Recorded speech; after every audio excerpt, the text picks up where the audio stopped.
नमस्कार साथियों, आप सभी का मेरे YouTube चैनल रूरल इंडिया पर हार्दिक स्वागत है। आज हम बात करने जा रहे हैं डिफेंस प्रोक्योरमेंट मैनुअल 2025 चैप्टर 8 यानी रेट कॉन्ट्रैक्ट आरसी के बारे में। आप जरा ईमानदार से सोचिए, जब भी रेट कॉन्ट्रैक्ट का नाम आता है तो ज्यादातर ऑफिसर्स, बायर्स एंड वेंडर्स के दिमाग में एक ही बात आती है, आरसी तो सेफ है, इजी है, रिपीट परचेज है, ऑडिट का टेंशन बहुत ही कम है। लेकिन यही सबसे बड़ी भूल होती है। डिफेंस प्रोक्योरमेंट में अगर किसी एक चैप्टर ने सबसे ज्यादा ऑडिट ऑब्जेक्शन, सबसे ज्यादा विजिलेंस रेफरेंस और सबसे ज्यादा फाइल नोटिंग को एक्सप्लेन करवाया है तो वो है रेट कॉन्ट्रैक्ट। और हैरानी की बात यह है, आरसी में कोई राशि सैंक्शन नहीं होती है, कोई क्वांटिटी कमिटी नहीं होती, कोई पेमेंट एडवांस अप्रूव होता ही नहीं है।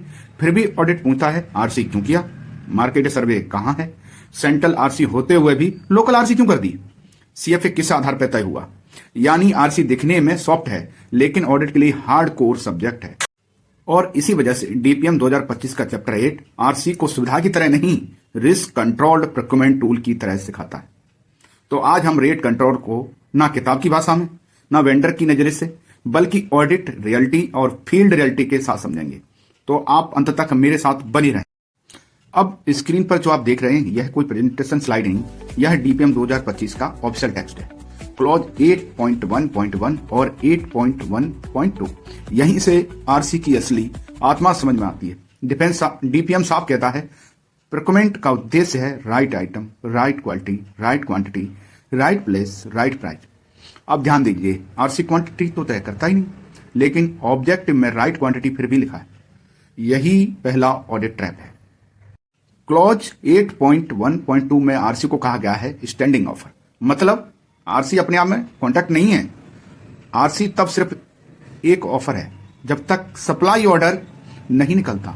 इसलिए अगर किसी ऑप्शन ने आरसी को ब्लैंक चेक समझ लिया तो ऑडिट वही पकड़ लेता है। याद रखिए, RC permission to order, supply order बराबर एक्चुअल कॉन्ट्रैक्ट। यही फर्क ना समझना आरसी की सबसे खतरनाक मिसअंडरस्टैंडिंग है। साथियों, आरसी ऑडिट ऑब्जेक्शन का सबसे बड़ा सोर्स है। डीपीएम साफ शब्दों में कहता है अगर किसी आइटम के लिए सेंट्रल प्रोक्योरमेंट एजेंसी ने पहले से आरसी यानी रेट कॉन्ट्रैक्ट कर रखा है तो लोअर फॉर्मेशन को सामान्यतः नया आरसी नहीं बनाना चाहिए।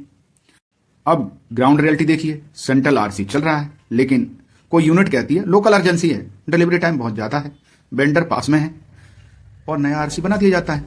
ऑडिट यहां एक ही सवाल पूछता है, जब सेंट्रल आरसी था तो आपने पैरेलल आरसी क्यों बनाया। डीपीएम कहता है अगर बहुत ही जरूरी है तो रीजन लिखिए, इंटीग्रेटेड आईए फाइनेंशियल से कंसल्ट कीजिए और सीएफए की अप्रूवल लीजिए। बिना इस डिसिप्लिन के बनाया गया आरसी टेक्निकली इर्रेगुलर माना जाता है। यही स्लाइड अफसर को यह सिखाती है आरसी कन्वेंस नहीं, हायरार्की कंट्रोल प्रोक्योरमेंट है।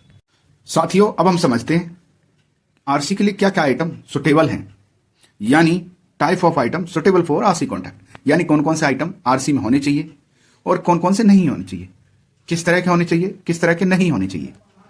यह सबसे प्रैक्टिकल सवाल है, क्या हर आइटम का आरसी किया जा सकता है। डीपीएम 2025 का जवाब है बिल्कुल नहीं। आरसी सिर्फ उन्हीं आइटम्स के लिए है जिनकी डिमांड रिक्वायरिंग हो, यानी जो रूटीन में खरीदे जाते हैं, जिनकी स्पेसिफिकेशन स्टेबल हो, जिनकी मार्केट प्राइस प्रिडिक्टेबल भी होनी चाहिए, यानी जिनकी कीमत का अंदाजा लगाया जा सके, जिनकी स्पेसिफिकेशन सही तरीके से क्लियर रहें।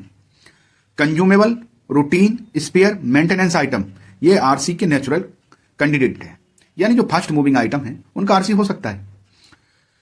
लेकिन जिस आइटम की प्राइस डेली फ्लक्चुएट होती है, जिसका स्पेसिफिकेशन फ्रिक्वेंटली चेंज होता है, उसे आरसी में डालना हर सप्लाई ऑर्डर को ऑडिट रिस्क में बना देता है। यानी जब जब आप सप्लाई करोगे तब तब वो सवाल पूछे जाएंगे आपसे।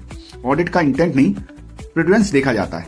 गलत आइटम का आरसी यानी एक बार की गलती नहीं है, यह हर ड्रा के साथ दोहराई जाएगी। यानी इसलिए याद रखिए, आइटम सिलेक्शन गलत तो आरसी अपने आप में गलत हो जाती है। साथियों, रेट कॉन्ट्रैक्ट में सीएफए और आईएफए कैसे निर्धारित होते हैं, अब हम यह समझेंगे। आपके जहन में भी यह बात चल रही होगी कि सीएफए कैसे निर्धारित होता है, क्योंकि इसमें तो कोई अमाउंट तो लिखा नहीं है।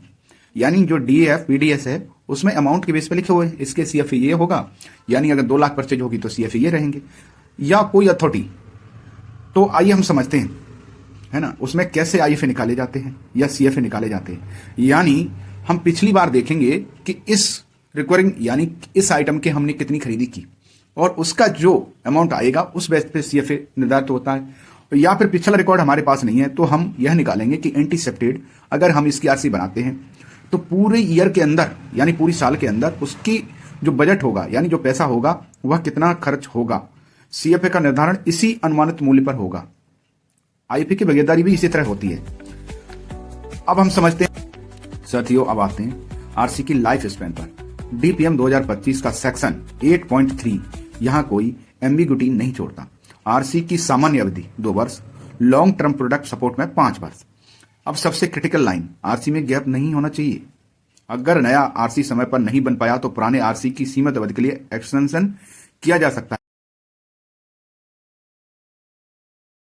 लेकिन प्रॉपर सीएफए की अप्रूवल के साथ। प्राइस ट्रेंड डाउनवर्ड नहीं होना चाहिए।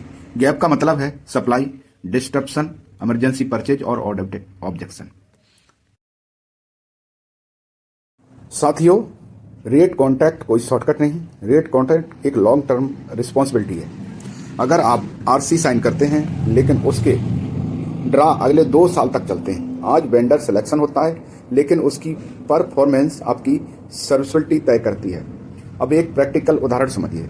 मान लीजिए किसी यूनिट ने रूटीन स्पेयर के लिए रेट कॉन्ट्रैक्ट कर लिया। मार्केट एनालिसिस आधा अधूरा था, सेंट्रल आरसी मौजूद था लेकिन लोकल आरसी बना दिया गया। पहले महीने में कोई सवाल नहीं आया, दूसरे महीने में सप्लाई लेट हुई, तीसरे महीने में क्वालिटी इश्यू आया। अब चौथे महीने ऑडिट ने पूछा आरसी का जस्टिफिकेशन क्या था, सेंट्रल आरसी बाईपास क्यों किया, वॉयलेशन रिपोर्ट क्यों नहीं किया। यही समझ आता है आरसी की गलती एक दिन की नहीं होती, वहां हर सप्लाई ऑर्डर के साथ दोहराई जाती है। डीपीएम 2025 का चैप्टर 8 हमें आरसी करना नहीं सिखाता, हमें आरसी से डरना सिखाता है, लेकिन सही तरीके से। अगर आपने आइटम सही चुना, मार्केट प्राइस को ठीक से एनालिसिस किया, सीएफए को ड्रा के आधार पर डिसाइड किया और वॉयलेशन पर एक्शन लिया, तो रेट कॉन्ट्रैक्ट सबसे एफिशिएंट प्रोक्योरमेंट टूल बन जाता है। और अगर इनमें से कोई भी स्टेप वीक रहा तो वही rate contract audit objection, vigilance, reference और पर्सनल एक्सप्लेनेशन बन जाता है। इसलिए याद रखिए, आरसी आसान दिखता है लेकिन सुरक्षित तभी होता है जब डीपीएम के हर शब्द को समझकर किया जाए। साथियों, आज के इस वीडियो में हमने रेट कॉन्ट्रैक्ट को सिर्फ रूल बुक से नहीं, ग्राउंड रियलिटी और ऑडिट रियलिटी से समझा। अगर यह जानकारी आपको उपयोगी लगी हो तो इसे ज्यादा से ज्यादा लोगों तक पहुंचाइए, क्योंकि प्रोक्योरमेंट में एक सही जानकारी कई गलतियों से बचा लेती है। इस वीडियो को अंत तक देखने के लिए आप सभी का बहुत बहुत धन्यवाद। मेरे चैनल को सब्सक्राइब और बेल आइकन को दबाना ना भूलें।